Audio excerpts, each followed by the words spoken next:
Do you want to have better phone consultations with your practice? Many practices are using phone consultations to try and help streamline the care for patients and basically make sure they get seen by the right person at the right time in the best way possible. But actually, sometimes phone consultations can be really tricky, shall we say? And following these 5 tips will basically make that process so much easier for you. Let's tech enhance your primary care and learning.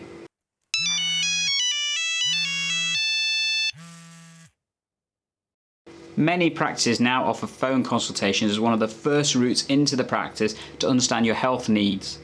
And these 5 tips will basically make that process a lot easier for you as the patient and streamline your journey with the practice to help with your healthcare needs.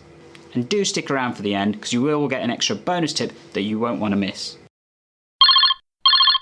So tip number 1 is be available. Many practices will either give you an appointment time or a time slot in which the clinician will call you back. This is similar to parcel delivery slots that you get, when you're waiting for that package. And I'm sure the practice team will always hope to try and call you as close to that time as possible, but you may need to allow a little bit of a buffer time in case of delays, so don't go shopping when it's your appointment time. You'd be surprised how often that's happened to me with patients.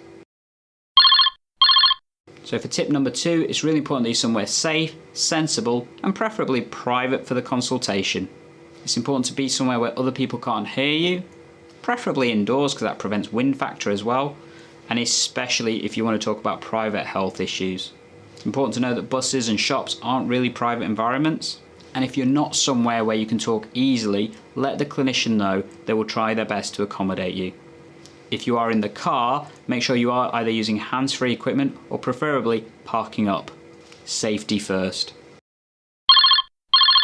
So the third thing is making sure you've got a working phone. Majority of people tend to take their calls on a mobile phone device, and it's important that you've got good reception and you've got decent battery power so that at least you're not going to cut off part way through. Important to know some practices may call from a withheld number, so do pick up if that's the call. And especially make sure that your ringer is on loud so you do actually hear it when the clinician calls you. Tip number 4 is talking about privacy, which is really important for your healthcare appointment. We talked earlier about being somewhere private so you can have that consultation, but a really sensible tip is using a pair of headphones to make sure that you can hear what the doctor's saying clearly and easily, but also so that no one else can. Using things like your speakerphone in a public environment, really not ideal. Clearly, if you're at home or if you're around people that you don't mind hearing about your consultation, that may be fair enough, but important to remember if the clinician feels that it's not a sensible place to continue the consultation, they may ask for that to be rearranged, as they will have a responsibility to make sure they're acting in your best interests as well. So I've got one more tip to go and that bonus tip as well. But before I get to that, if you have enjoyed this, do leave a like down below, as well as share this with other friends and family who you think may benefit from this kind of information, and hopefully lead to a better experience with their phone consultations with their practice.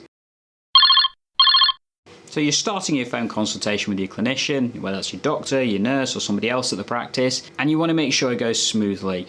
As a doctor that's done lots of telephone triage, if you do have lots of concerns, please make this clear at the start of the consultation.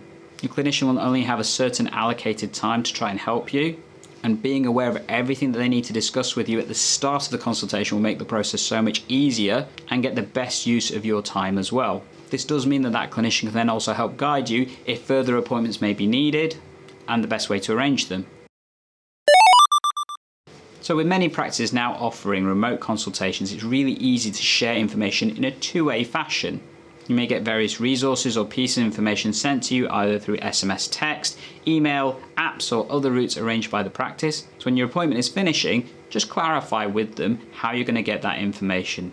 This could include how they send you various pieces of information like prescriptions, documents, blood test forms for example, or sick notes. So before your call finishes, just clarify how this works. Almost all of the time you won't need another appointment just to sort out that piece of information. Your reception team should be able to help you. So which of those tips have you been caught out with before in the past? Let me know in the comments down below. Alternatively, if you want to check out more information about getting appointments in practice, have a look at this video right here. Alternatively, YouTube, I'm sure recommending another video for you right here as we tech enhance your primary care and learning.